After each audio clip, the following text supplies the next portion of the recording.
नमस्कार, मैं हिंदी अध्यापक श्री विजय अशोक गौरी शिव छत्रपति शिक्षा संस्था द्वारा संचालित राजर्षि शाहू महाविद्यालय स्वायत्त लातूर के हिंदी विभाग की ओर से आप सभी का हार्दिक स्वागत करता हूं। आज हम कक्षा 12वीं हिंदी युवक भारती इस पाठ्य पुस्तक में समाविष्ट चौथी रचना सुदर्शन द्वारा लिखित आदर्श बदला इस कहानी पाठ का अध्ययन करेंगे। यह कहानी सुदर्शन द्वारा लिखित श्रेष्ठ कहानियां इस संग्रह से ली गई है। आदर्श बदला इस कहानी पाठ का अध्ययन करने से पूर्व हमें सुदर्शन जी का जीवन परिचय एवं साहित्यगत परिचय को भी प्राप्त कर लेना अत्यंत आवश्यक है। मित्रों, सुदर्शन जी का जन्म 29 मई 1895 में सियालकोट में हुआ। सुदर्शन जी का वास्तविक नाम बद्रीनाथ है। सुदर्शन जी ने प्रेमचंद की लेखन परंपरा को ही आगे बढ़ाने का कार्य किया। साहित्य को लेकर सुदर्शन जी का जो दृष्टिकोण है वह सुधारवादी रहा है। सुदर्शन जी की रचनाएं आदर्शोन्मुख यथार्थवाद को रेखांकित करती है। साहित्य सृजन के अतिरिक्त सुदर्शन जी ने फिल्मों, पटकथाएं और गीत भी लिखे। हार की जीत यह सुदर्शन जी की प्रथम कहानी है और हिंदी साहित्य के अंतर्गत यह कहानी अत्यंत विशिष्ट स्थान रखती है। सुदर्शन जी की कहानियों की भाषा सरल, पात्रानुकूल तथा प्रभावोत्पादक है। सुदर्शन जी की कहानियां घटना प्रधान रही है। उनकी रचनाओं के अंतर्गत प्रयुक्त जो मुहावरे हैं वह उनकी साहित्यिक भाषा को जीवंतता और कथ्य को प्रखरता प्रदान करने का कार्य करते हैं। ऐसे प्रसिद्ध साहित्यकार सुदर्शन जी का निधन 9 मार्च 1967 को हुआ। आगे हम सुदर्शन जी की जो प्रमुख साहित्य रचनाएं हैं उन साहित्य रचना कृतियों का परिचय प्राप्त कर लेते हैं। आप यहाँ पर देख रहे हैं पुष्पलता, सुदर्शन सुधा, तीर्थ यात्रा, पनघट इत्यादि 4 कहानी संग्रह सुदर्शन जी ने अपने जीवन में लिखे हैं। तो सिकंदर, भाग्य चक्र ये 2 प्रमुख नाटक लिखे हैं। भागवती नामक एक प्रसिद्ध उपन्यास लिखा है और ऑनररी मजिस्ट्रेट यह प्रहसनात्मक रचना कृति का लेखन कार्य सुदर्शन जी ने किया है। इस प्रकार से सुदर्शन जी की यह प्रमुख साहित्यिक कृतियां रही है। अब हम विधागत परिचय प्राप्त कर लेते हैं। आदर्श बदला यह एक कहानी पाठ है और आप तो जानते ही हैं कि कहानी भारतीय साहित्य की प्राचीन से प्राचीनतम विधा है। कहानी जीवन का मार्गदर्शन करने का कार्य करती है, जीवन के अनेक प्रसंगों को उद्घाटित करती है, मन को बहलाने का कार्य करती है। अतः कहानी विधा का विभिन्न उद्देश्यों के अनुसार वर्गीकरण किया जा सकता है। कहानी के अंतर्गत सरल सीधी भाषा का प्रयोग करते हुए, मुहावरों का सटीक प्रयोग करते हुए प्रवाहमान शैली कहानी के अंतर्गत प्रयोग में लाई जाती है। इसलिए कहानी की सरल सीधी भाषा, मुहावरों का सटीक प्रयोग, प्रवाहमान शैली कहानी की प्रभावोत्पादकता को वृद्धिंगत करने का कार्य करते हैं। आदर्श बदला इस कहानी पाठ के संक्षेप में परिचय प्राप्त कर लेते हैं। मित्रों, आदर्श बदला इस कहानी पाठ के अंतर्गत लेखक सुदर्शन जी ने बदला इस शब्द को एक अलग ढंग से व्याख्यायित करने का प्रयास किया है, मतलब रेखांकित करने का प्रयास किया है।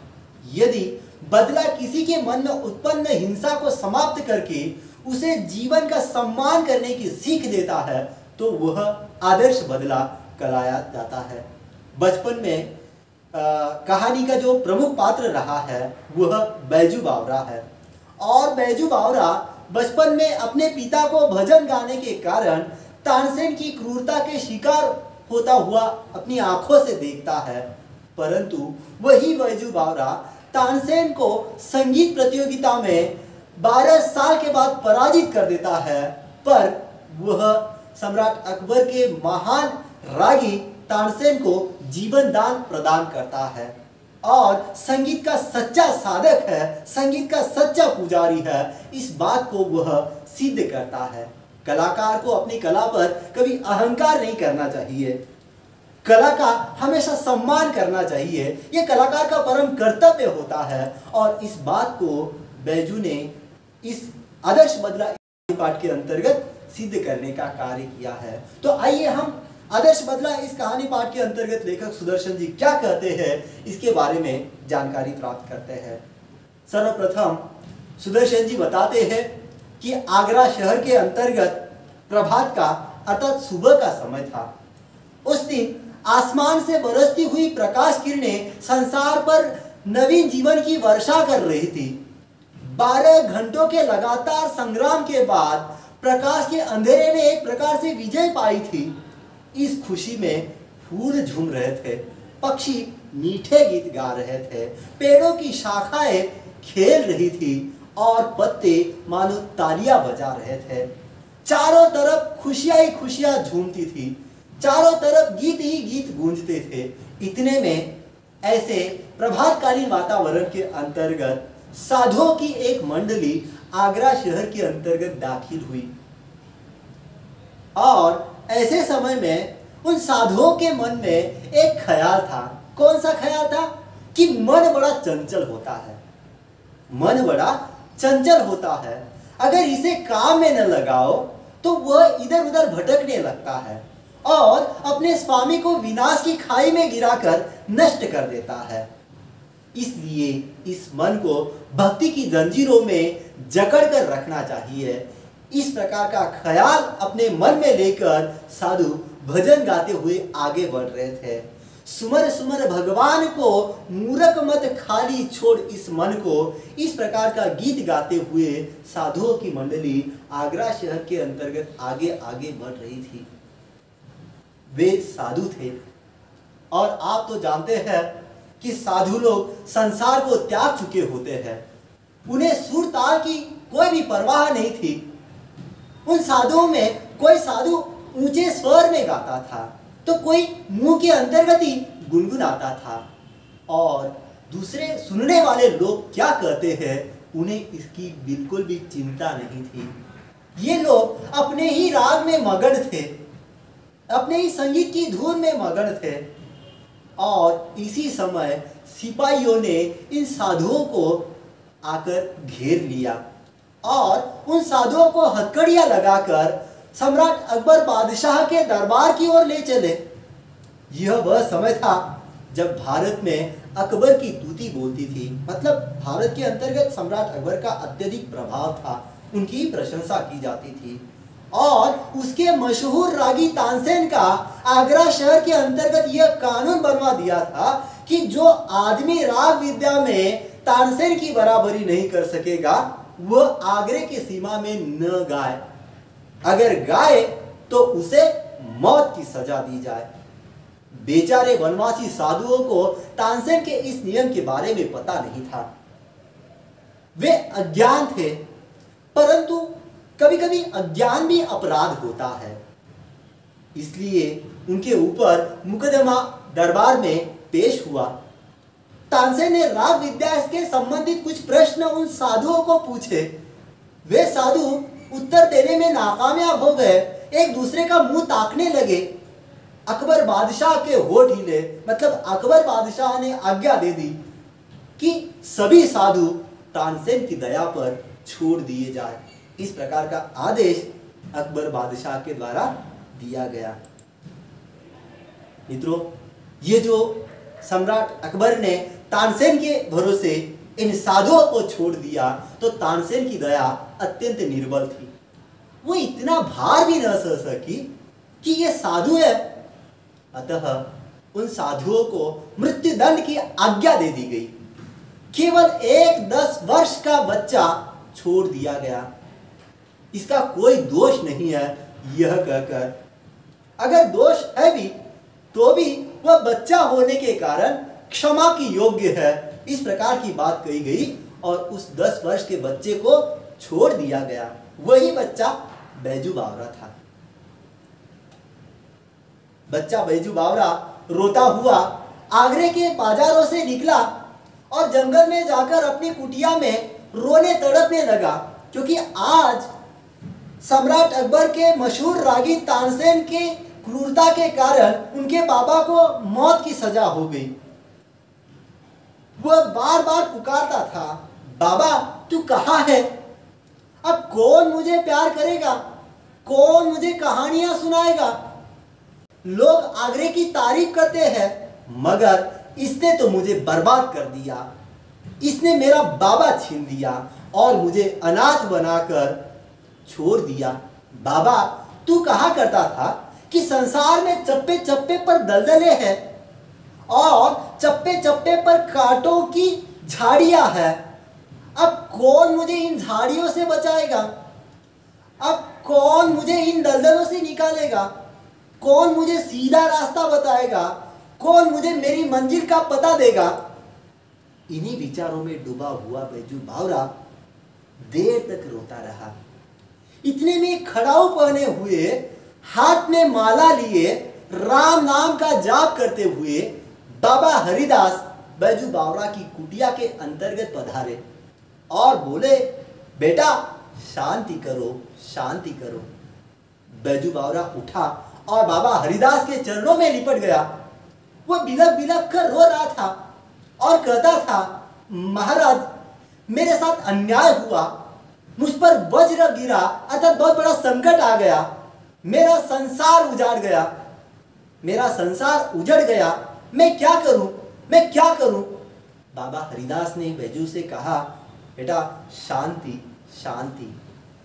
बैजू बावरा ने बाबा हरिदास से पूछा, महाराज, तानसेन ने मुझे तबाह कर दिया, उसने मेरा संसार सुना कर दिया। बाबा हरिदास ने फिर से बैजू को कहा, शांति, शांति।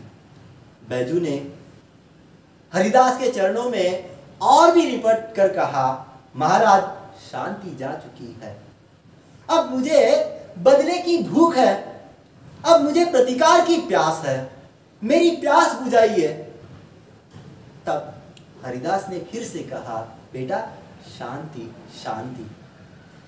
बैजू ने करुणा और क्रोध की आंखों से बाबा हरिदास की ओर देखा।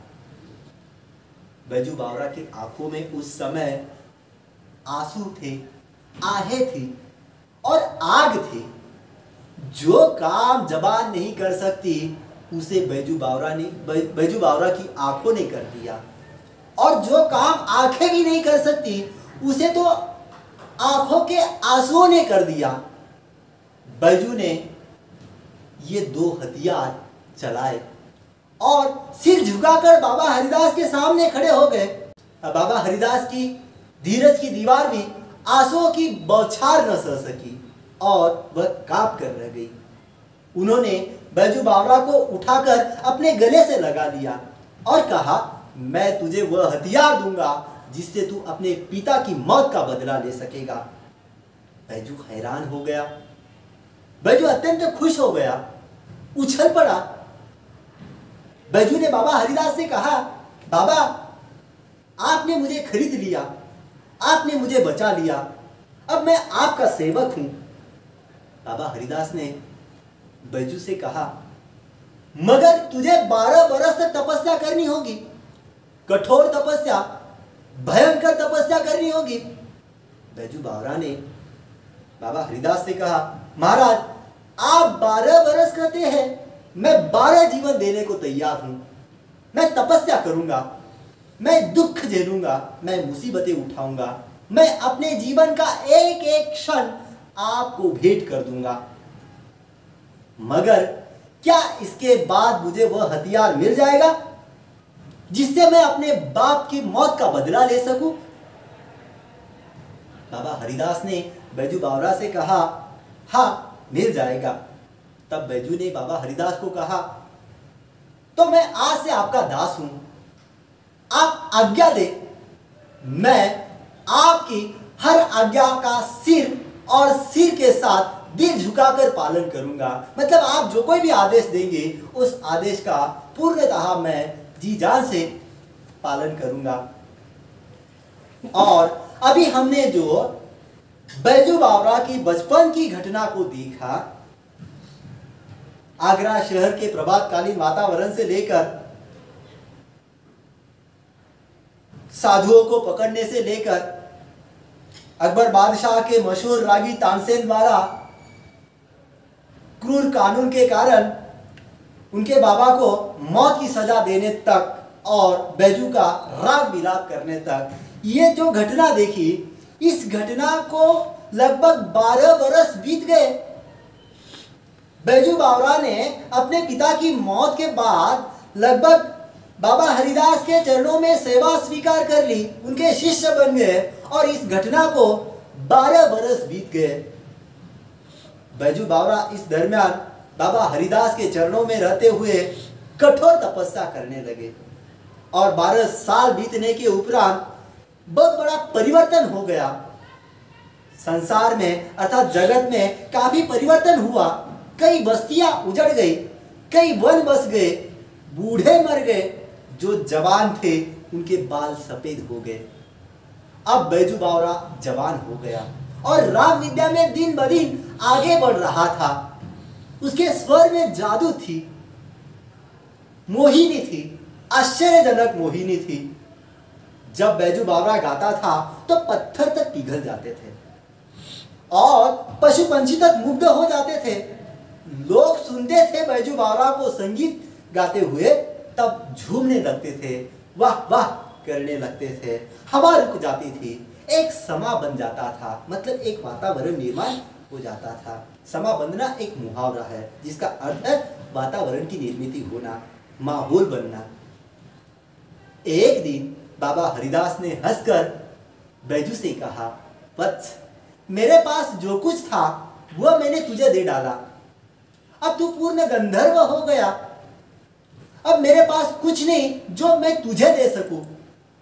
बैजू हाथ बांधकर खड़ा हो गया। कृतज्ञता के भाव उसके आंसुओं के रूप में बह निकले। बैजू बाबा हरिदास के चरणों पर सिर रखकर बोला, महाराज, आपका उपकार जन्म भर सिर से न उतरेगा।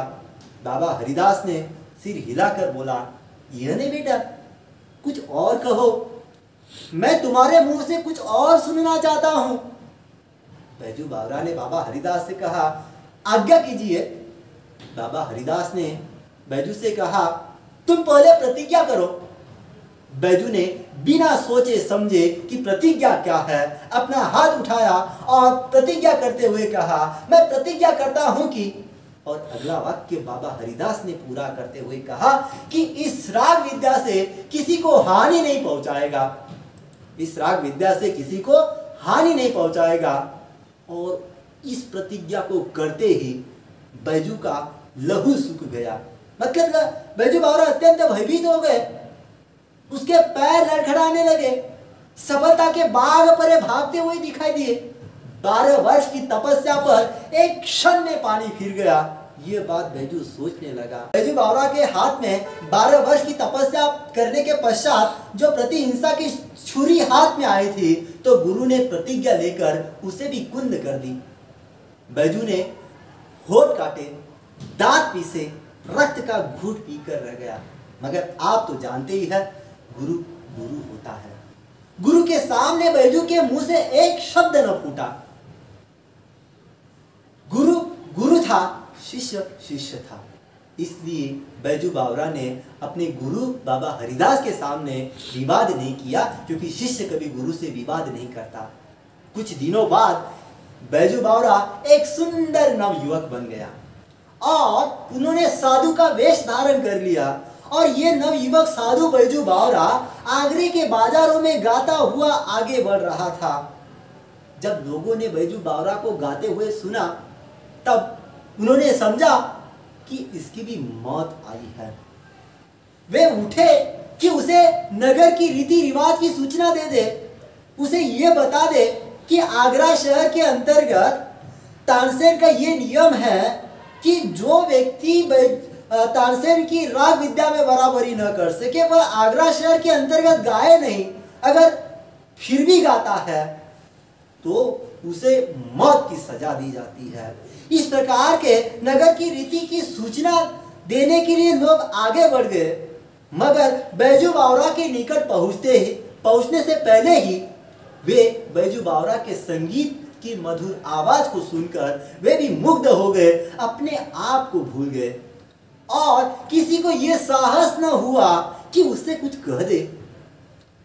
मित्रों, जिस प्रकार से जितनी तेजी से जंगल के अंतर्गत आग फैलती है, उसी प्रकार से बैजू बावरा नामक एक नवयुवक साधु आगरा शहर के अंतर्गत आकर गाता फिर रहा है। ये सूचना बहुत ही तेजी के साथ फैली और इस सूचना को प्राप्त होते ही सम्राट अकबर के दरबार के सिपाहियों ने हथकड़ियां संभाली और बैजू बावरा को पकड़ने के लिए उस नवयुवक साधु की ओर दौड़ पड़े। जब वे नवयुवक साधु बैजू बावरा के पास आए कि रंग पलट गया। सिपाहियों ने देखा बैजू बावरा के मुख के ऊपर तेज किरणें फूट रही थी, जिनमें एक जादू था, मोहिनी थी, मुग्ध कर देने की शक्ति थी। सिपाहियों को न अपनी सूझ रही, न अपने हथकड़ियों की सूझ रही, न अपने बल की सूझ रही, न अपने कर्तव्य की, न अपने बादशाह के हुक्म की सूझ रही। वे आश्चर्य के साथ उसके मुख की ओर देखने लगे, जहां सरस्वती का वास था। बैजू बावरा के मुंह से संगीत की मधुर ध्वनियां निकल रही थी, धाराएं बह रही थी और बैजू बावरा अत्यंत मस्त होकर गुनगुनाते हुए चल रहा था। बैजू बावरा अत्यंत मस्त था, संगीत में मग्न था। सुनने वाले लोग भी मस्त हो चुके थे, जमीन आसमान मस्त हो गए थे। गाते गाते बैजू बावरा धीरे धीरे आगे आगे चलता जा रहा था और श्रोताओं का जन समूह धीरे धीरे बैजू बावरा के पीछे पीछे चलता जा रहा था। ऐसा मालूम हो रहा था जैसे जन समूह एक समुद्र है, जिसे नवयुवक साधु आवाजों की जंजीरों से खींच रहा था और संकेत से अपने साथ साथ उस जन समूह रूपी सागर को, समुद्र को अपने पीछे पीछे आने की प्रेरणा कर रहा था। पूरा जन समुदाय मुग्ध होकर बैजू बावरा के पीछे चलता गया, चलता गया, चलता गया। पता नहीं वह जन समूह किधर चल रहा था, पता नहीं कितनी देर तक चल रहा था। एकाएक बैजू बावरा ने गीत बंद किया, गाना बंद किया, जादू का प्रभाव टूटा तो लोगों ने देखा कि वे तानसेन के महल के सामने आकर खड़े हैं। उन्होंने दुख और पश्चाताप से हाथ मलना शुरू किया। सोचा, अरे हम कहां आ गए। साधु अज्ञान में मौत के द्वार पर आ पहुंचा था। मानो भोली भाली चिड़िया अपने आप अजगर के मुंह में आ फंसी थी और अजगर के दिल में जरा भी दया न थी। यहाँ पर भोली भाली चिड़िया बैजू बावरा को कहा गया है और अजगर तानसेन को कहा गया है, क्योंकि तानसेन सम्राट अकबर के महान और मशहूर रागी है, तो बैजू बावरा एक तरुण नवयुवक साधु है। जब बैजू बावरा के पीछे पीछे एक जन समूह तानसेन के महल के सामने आकर खड़ा हो गया, तब तानसेन अपने महल से बाहर निकला। वहां लोगों को देखकर हैरान हो गया। फिर सब कुछ समझकर नवयुवक साधु बैजू बावरा से तानसेन ने कहा, तो शायद आपके सिर पर मौत सवार है, तो शायद आपके सिर के ऊपर मौत सवार है क्या? तब नवयुवक साधु बैजू बावरा ने मुस्कुराकर कहा, जी हां, मैं आपके साथ गान विद्या पर चर्चा करना चाहता हूं। तानसेन ने बेपरवाही से उत्तर दिया, अच्छा, मगर आप नियम तो जानते हैं ना, नियम कड़ा है और मेरे दिल में जरा भी दया नहीं है। मेरी आंखें दूसरे की मौत को देखने के लिए हर समय तैयार है। और उसी समय तानसेन की इस बात को सुनकर नवयुवक साधु बैजू बावरा ने तानसेन से कहा, और मेरे दिल में जीवन का मोह नहीं है, मैं मरने के लिए हर समय तैयार रहता हूं। इसी समय सिपाहियों को अपनी हथकड़ियों का ध्यान आया।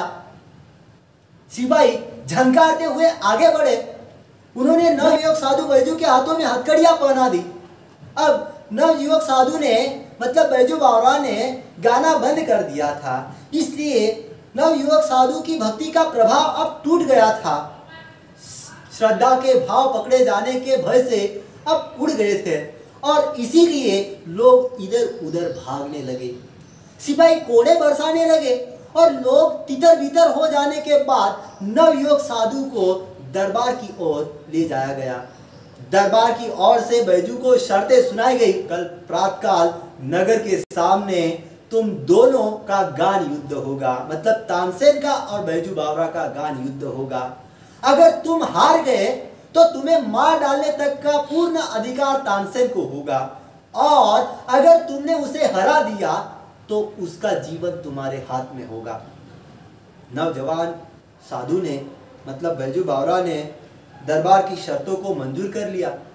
दरबार ने आज्ञा दी कि कल प्रातः काल तक मतलब सवेरे तक वह सिपाहियों की रक्षा में दरबार में रहेगा, और नवजवान साधु बैजू बावरा वही युवक रहा था। सूरज भगवान की पहली किरण ने आगरे के लोगों को आगरे से बाहर जाते देखा। साधु की प्रार्थना पर सर्वसाधारण को भी उसके जीवन और मृत्यु के तमाशा देखने की आज्ञा दे दी गई। साधु नवयुवक साधु बैजू बावरा की विद्वत्ता की धाक दूर दूर तक फैल गई थी। जो कभी सम्राट अकबर की सवारी देखने के लिए अपने घर से बाहर नहीं निकलना पसंद करते थे, आज वे ही लोग अपने सिर के ऊपर नई पगड़ियां पहनकर बाहर निकल रहे थे। ऐसा जान पड़ रहा था कि आज नगर से बाहर वन में एक नया नगर बस जाने को है। वहां जाने कितनी कनातें लगी थी, जाने चांदनियां तनी थी मतलब शामियाना तनी हुई थी, जहां कई कुर्सियों की कतारें सजी हुई थी। इधर जनता बढ़ते जा रही थी और उद्विग्नता और अधीरता से गान युद्ध की प्रतीक्षा सब लोग कर रहे थे। बालक को जिस प्रकार से प्रातः काल मतलब सवेरे मिठाई मिलने की आशा दिलाई जाती है, तो वह रात में कई बार उठकर बार बार देखता है कि अभी सूरज निकला है या नहीं। उसके लिए भी समय रुक जाता है, उसके हाथ से धीरज छूट जाता है, वह व्याकुल हो जाता है। उसी प्रकार से नगर के सभी निवासियों की अवस्था रही थी, बैजू बावरा की अवस्था रही थी। और वह समय भी हो गया गान युद्ध का। लोगों ने आंख उठाकर देखा, अकबर सिंहासन पर मौजूद थे। साथ ही नीचे तानसेन बैठा हुआ था, जो सम्राट अकबर का मशहूर रागी है, और सामने फर्श के ऊपर नौजवान बैजू बावरा दिखाई दे रहा था। उसके मुंह पर अत्यंत तेज था, उसकी आंखों में निर्भयता थी। अकबर ने घंटी बजाई और तानसेन ने कुछ सवाल संगीत विद्या के संबंध में बैजू बावरा से पूछे। बैजू ने तानसेन के प्रत्येक प्रश्न का उचित उत्तर दिया तो लोग हर्ष से उल्लासित होने लगे, तालियां पीटने लगे। हर मुंह से जय हो बलिहारी बलिहारी की ध्वनियां वहां पर निकलने लगी।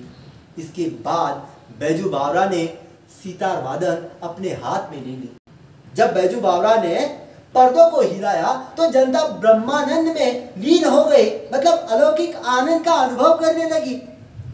पेड़ पत्ते तक निशब्द हो गए, वायु रुक गई, सुनने वाले मंत्रमुग्ध सुधिहीन और सिर हिलाने लगे। बैजू बावरे की उंगलियां सितार पर दौड़ रही थी, उन तारों पर राग विद्या निछावर हो रही थी, और लोगों के मन उछल रहे थे, झूम रहे थे, थिरक रहे थे। ऐसा लगता था कि मानो सारे विश्व की मस्ती वहां पर उतर आई है। लोगों ने देखा और हैरान हो गए। बैजू बावरा जब सितार नामक वाद्य बजा रहा था, संगीत की मधुर ध्वनियां निकल रहा था, तब वन में से कुछ हरिण छलांगे मारते हुए वहां पर आ गए जन समूह के बीच में, और बैजू बावरा के पास खड़े हो गए। बैजू बावरा सितार बजा रहा था। वे हरिण भी वहां पर सुन रहे थे, और दर्शक इस असाधारण दृश्य को देखते देखते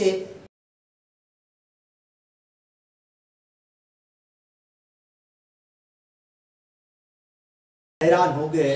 मित्रों, आप जानते हैं कि जब संगीत बजाया जाता है और जंगल में से कोई पशु हरिण के रूप में वहां पर उस संगीत से प्रभावित होकर आ जाए, यह हैरान कर देने वाली बात थी। हरिण मस्त होकर, बेसुध होकर बैजू बावरा के संगीत को सुन रहे थे। बैजू ने सितार से हाथ रख दिया, मतलब सितार बजाना बंद कर दिया। अपने गले में जो फूल मालाएं थी उन्हें उतारकर उन हिरणों को पहना दिया, और फूलों के स्पर्श से हरिणों को सूध आ गई और वे हरिण चौकड़ियां भरते हुए वहां से गायब हो गए, मतलब भाग गए। और इस समय बैजू बावरा ने अपने संगीत की प्रतिभा दिखाई थी, इसलिए बैजू बावरा ने तानसेन को कहा, तानसेन मेरी फूल माला यहाँ मंगवा दे, मैं तब जानूं कि आप भी राग विद्या के जानकार हैं। मतलब मैंने तो अपने संगीत का प्रभाव दिखा दिया है, और देखिए मेरे संगीत के प्रभाव के अंतर्गत वन से कुछ हिरण यहाँ पर आ गए, वे भी प्रभावित हो गए। अब मैंने उसके गले में फूल मालाएं पहनाई, तब उन हिरणों को सूध आई, अन्यथा जड़ समूह में आने के बावजूद भी उनको सूधी नहीं रही थी। देखिए जिस प्रकार से मैंने अपने संगीत के प्रभाव से हिरणों को बुला लिया, वैसे आप भी अपने संगीत के धुन से उन हिरणों को वापस बुलाकर मेरी वह फूल मालाएं मुझे दिलाकर दिखाओ, तब मैं जानूंगा कि आप भी राग विद्या को जानते हैं। अब तानसेन की बारी थी, क्योंकि बैजू बावरा ने खुली चुनौती तानसेन के सामने रख दी थी। अब तानसेन ने सितार हाथ में लेकर उसे पूर्ण प्रवीणता, मतलब पूर्ण क्षमता के साथ उस सितार वाद्य को बजाना शुरू किया। ऐसी अच्छी सितार, ऐसी अच्छी एकाग्रता के साथ आज तक तानसेन ने जीवन भर कभी बजाई नहीं थी।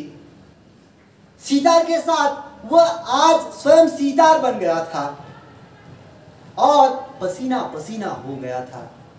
उसको अपने न तन की सुधि थी और सितार के बिना संसार में उसके लिए कुछ भी नहीं था। आज उसने वह बजाया जो कभी बजाया नहीं था, पर इतना सब कुछ करने के बावजूद भी वह अपनी सितार को और भी अच्छे ढंग से बजाने का प्रयास कर रहा था। आज उसने ऐसा संगीत बजाया था जो कभी बजा नहीं सकता था। यह सितार की बाजी न थी, बल्कि यह जीवन और मृत्यु की बाजी रही थी। आज तक तानसेन ने अपने सामने अनाड़ी संगीतकार देखे थे, पर आज उसके सामने बैजू बावरा के रूप में एक उस्ताद बैठा था, और ऐसा उस्ताद वह भी कितना ऊंचा, कितना गहरा, कितना महान। आज वह अपनी पूरी कला को दिखा देना चाहता था। आज वह किसी भी तरह बैजू को जीतना चाहता था। आज वह किसी भी तरह जीते रहना चाहता था। बहुत समय तक तानसेन ने अपने सितार वादन का संगीत बजाया बजाया बजाया, बहुत समय बीत गया, सितार बजती रही। तानसेन की उंगलियां सितार के ऊपर दौड़ने लगी, पर दौड़ते दौड़ते वह उंगलियां भी अब दुखने लगी। मगर इतना सब कुछ प्रयास करने के बावजूद भी लोगों ने आज तानसेन को पसंद नहीं किया। मानो यह तानसेन और बैजू बावरा का जो मुकाबला था वह ऐसा मुकाबला था जो सूरज और जुगनू को मुकाबला होता है। आप तो जानते हैं कि सूरज और जुगनू का मुकाबला क्या हो सकता है। सूरज और जुगनू का मुकाबला ही क्या। आज तानसेन ने उस सूरज को देख लिया था जो बहुत चेष्टा करने पर भी उसको वह जीत नहीं पाया। आज से पहले तानसेन ने जुगनू देखे थे, अनाड़ी संगीतकार देखे थे, पर तानसेन ने आज उस सूरज को देख लिया था जो वह हासिल नहीं कर सकता था। बहुत चेष्टा करने पर भी, बहुत प्रयास करने पर भी तानसेन उन हिरणों को वापस बुला नहीं सका। कोई हरिण नहीं आया तो तानसेन की आंखों में एक प्रकार से मौत नाचने लगी। देह पसीना पसीना हो गया, लज्जा ने मुखमंडल लाल कर दिया। आखिर खिसियाना होकर, मतलब हंसी मजाक के स्वभाव में, तानसेन ने बैजू से कहा, वे हरिण अचानक इधर आ निकले थे, राग की तासीर से न आए थे। हिम्मत है तो दोबारा बुलाकर दिखाओ। और तानसेन की इस चुनौती पर बैजू बावरा मुस्कुराया और धीरे से बोला, बहुत अच्छा, दोबारा बुलाकर दिखाता हूं। यह कहकर बैजू बावरा ने फिर से सितार पकड़ ली। एक बार फिर संगीत की लहरी वायुमंडल में लहराने लगी। फिर सुनने वाले संगीतकार की तरंगों में डूबने लगे। फिर सुनने वाले संगीतकार बैजू बावरा के संगीत की तरंगों में डूबने लगे। हरिण बैजू बावरा के पास फिर से वापस आ गए। वे ही हरिण आए जिनके गले में, जिनके गर्दन के अंतर्गत बैजू बावरा ने फूल मालाएं पहनाई थी और जो राग की सुरीली जादू से बैजू बावरा द्वारा बुलाए गए थे, बैजू बावरा ने मालाएं उतार ली और माला उतारते ही हरिण को सूद आई और हरिण फिर से कूदते हुए जिधर से आए थे उसी दिशा में चले गए। सम्राट अकबर का अपने मशहूर रागी तानसेन के ऊपर अगाध मतलब अत्यंत प्रेम था। उसकी मृत्यु निकट दिखाई दे रही थी तो अकबर का भी कंठ भर आया, परंतु क्या करे, आखिरकार प्रतिज्ञा हो चुकी थी, आदेश हो चुका था कि जो हार जाएगा उसे सामने वाला मतलब बैजू बावरा तानसेन को जो सजा देगा वह उन्हें भी मंजूर होगी। वे मतलब सम्राट अकबर विवश होकर खड़े हो गए और संक्षेप में निर्णय सुना दिया, बैजू बावरा जीत गया, तानसेन हार गया। अब तानसेन की जान बैजू बावरा के हाथ में है। और उस समय तानसेन कांपता हुआ उठा, कांपता हुआ आगे बढ़ा, कांपता हुआ बैजू बावरा के चरणों में गिर पड़ा। वह जिसने अपने जीवन में कभी किसी के ऊपर दया नहीं दिखाई थी, इस समय दया के लिए बैजू बावरा के चरणों में गिड़गिड़ा रहा था और कह रहा था, मेरे प्राण लो। बैजू बावरा ने उस समय तानसेन को कहा, मुझे तुम्हारे प्राण लेने की चाह नहीं, तुम इस निष्ठुर नियम को तुड़वा दो कि जो कोई आगरा की सीमाओं के अंतर्गत गाए, अगर तानसेन की जोड़ का न हो तो उसको मरवा दिया जाए। इस नियम को तुड़वा दो मतलब हटा दो, मुझे तुम्हारे प्राणों की आवश्यकता नहीं है। इस प्रकार की बात बैजू बावरा ने कही। तब सम्राट अकबर ने अधीर होकर कहा, यह नियम अभी इसी क्षण उड़ा दिया जाता है। तानसेन बैजू बावरा के चरणों में उस समय गिर गया और दीनता से कहने लगा, मैं यह उपकार जीवन भर न भूलूंगा क्योंकि आपने मेरी जान बख्श दी है। तब बैजू बावरा ने तानसेन को जवाब दिया, 12 बरस पहले की बात है, आपने एक बच्चे की जान बख्शी थी, आज उस बच्चे ने आपकी जान बख्शी है। तानसेन हैरान होकर रह गया, इधर उधर देखने लगा। फिर थोड़ी देर के बाद उसे पुरानी और एक भूली हुई एक धुंधली सी बात याद आ गई कि जब 12 बरस पहले उन्होंने बैजू बावरा के पिता को इस अपने क्रूर नियम के कारण मौत की सजा सुना दी थी। मित्रों, इस प्रकार से यह कहानी पाठ यहाँ पर समाप्त होता है।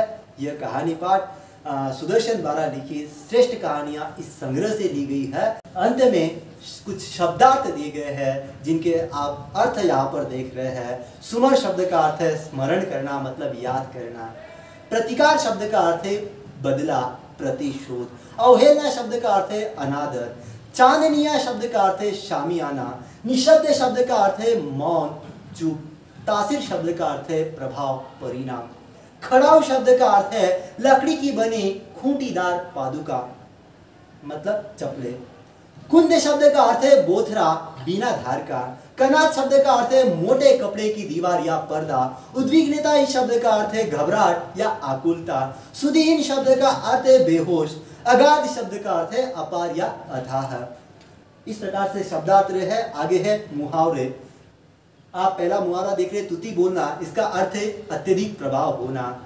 वाह वाह करना मतलब प्रशंसा करना। लहू सूखना मतलब भयभीत होना। कंठ भर आना मतलब भावुक हो जाना। बिलख बिलख कर रोना अर्थात विलाप करना, जोर जोर से रोना। समा बांधना मतलब रंग जमना, वातावरण की निर्मित होना। ब्रह्मानंद में लीन होना मतलब अलौकिक आनंद का अनुभव करना। जान बख्शना मतलब जीवन दान देना। इस प्रकार से यहाँ पर मुहावरे दिए गए हैं और इस पाठ के अंत में कुछ आकलन कृतियों के स्वाध्याय के प्रश्न दिए गए हैं। इन्हें अब हम 2 मिनट के अंतर्गत देख लेते हैं। पहला आकलन कृति का प्रश्न आप यहाँ पर देख रहे हैं कि साधुओं की एक स्वभावगत विशेषताएं बताइए। क्या है साधुओं की स्वभावगत विशेषता? साधु एक स्थान से दूसरे स्थान पर जाते रहते हैं और भजन तथा भक्ति गीत गाते बजाते रहते हैं। ये साधुओं की एक स्वाभाविक विशेषता है। दूसरा आकलन कृति का प्रश्न है कि आगरा शहर का प्रभातकालीन वातावरण कैसा था? तो आपने लिखना है, फूल झूम रहे थे, पक्षी मीठे गीत गा रहे थे, पेड़ की शाखाएं खेल रही थी, मानो पत्ते तालियां बजा रहे थे। इस प्रकार से प्रभातकालीन आगरा शहर के वातावरण के बारे में लिखना है। दूसरा आकलन कृति का प्रश्न है कि साधुओं की मंडली आगरा शहर में यह गीत गा रही थी। कौन सा गीत गा रही थी?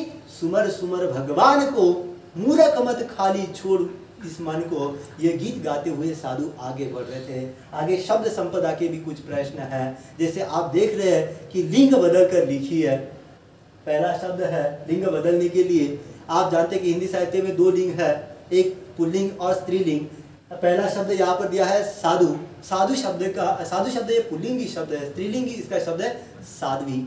नवयुवक दूसरा शब्द है जिसका स्त्रीलिंगी शब्द आएगा परिवर्तित होकर नवयुवती। तीसरा शब्द है महाराज, इसका स्त्रीलिंगी शब्द है महारानी। चौथा शब्द है दास, इस शब्द का स्त्रीलिंगी लिंग परिवर्तन करके आएगा दासी। आगे अभिव्यक्ति के दो प्रश्न दिए गए हैं, जैसे आप देख रहे हैं मनुष्य जीवन में अहिंसा का महत्व, और दूसरा प्रश्न है सच्चा कलाकार यह होता है जो दूसरों की कला का सम्मान करता है। इन दोनों प्रश्नों का उत्तर आपने स्वमत के आधार पर, स्व अभिव्यक्ति के रूप में इस पाठ्य पुस्तक के आधार पर लिखना है। आगे पाठ पर लघुत्तरी कुछ प्रश्न दिए गए हैं। आदर्श बदला कहानी पाठ के शीर्षक का स्पष्ट कीजिए। मित्रों, बैजू बावरा के पिताजी को तानसेन के क्रूर नियम का शिकार होने के कारण उन्हें मृत्युदंड दिया गया। बैजू बावरा के मन में प्रतिशोध की भावना निर्माण हुई, बदला लेने की भावना निर्माण हुई। उन्होंने 12 वर्ष तक अथक परिश्रम करके, तपस्या करके संगीत की आराधना की, बाबा हरिदास की सेवा में रहते हुए, और उनके मन में प्रतिशोध की भावना थी। पर बाबा हरिदास ने जब प्रतिज्ञा लेकर उनसे यह प्रतिज्ञा करवा ली कि आप इस राग विद्या से किसी को हानि पहुंचाने के लिए इस्तेमाल नहीं करोगे, तब उनकी हाथ में आई छुरी मानो कुंद हो गई। एक क्षण में 12 वर्ष की तपस्या के ऊपर पानी फिर गया ऐसा लगा, पर बैजू बावरा ने फिर भी निराश न होते हुए गुरु की आज्ञा का पालन करते हुए वह आदर्श बदला पूरा करने का प्रयास किया। जैसे वह आगरा शहर में जाना, तानसेन को अपने राग विद्या से पराजित करना और चाहता तो उस समय वह तानसेन को मृत्युदंड भी दे सकता था, पर एक सच्चा कलाकार वही होता है जो संगीत का सच्चा पुजारी होता है। और इस बात को ध्यान में रखते हुए उन्होंने कलाकार का अपनी कला का अहम नहीं किया, अहंकार नहीं किया और तानसेन की जान बख्श दी। तो इस बात से सिद्ध हो जाता है कि आदर्श बदला यह कहानी का जो शीर्षक है वह सार्थक है और बैजू बावरा संगीत का सच्चा पुजारी भी है। इन दोनों प्रश्नों के उत्तर हमें यहाँ पर मिल जाते हैं। और अंतिम साहित्य संबंधी ज्ञान के कुछ प्रश्न रहे हैं, जैसे आप देख रहे हैं कि सुदर्शन जी का मूल नाम लिखिए। तो आप जानते हैं कि हमने लेखक परिचय में देखा था कि सुदर्शन जी का मूल नाम बद्रीनाथ है। दूसरा प्रश्न है सुदर्शन ने किसकी लेखन परंपरा को आगे बढ़ाने का कार्य किया? तो सुदर्शन ने प्रेमचंद की लेखन परंपरा को ही आगे बढ़ाने का कार्य किया है।